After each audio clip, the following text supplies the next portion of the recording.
Dederechohin na kita. Nandito ako para siguraduhin na wala kang ibang pagsasabihan ng sikreto namin ng tatay mo. In short, huwag mo nang problemahin yung mga hindi mo naman problema. Tumahimik ka na lang. Naiintindihan mo ba ako? Ang lakas rin ng loob mo.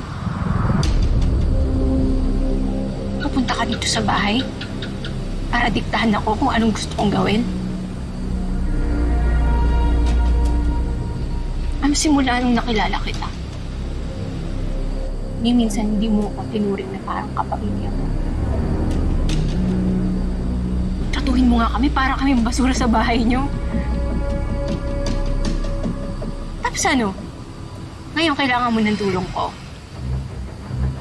Mas gusto mo sundin kita? Yes. That's exactly what I want you to do. Mabait ka naman sigurong bata, Billy. Diba? Hindi mo naman siguro ilalaglag yung sarili mong tatay. Dahil pag nangyari yun,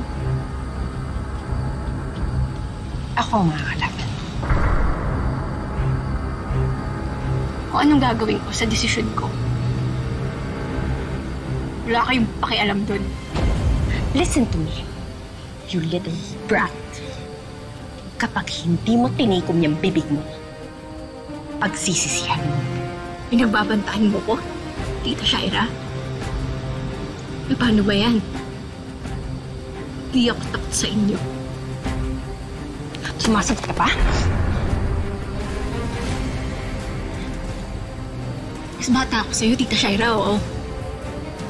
Pero huwag mong kalimutan na dati rin akong kalasag. Kayang-kaya kitang labanan kung gugustuhin ko. Ha?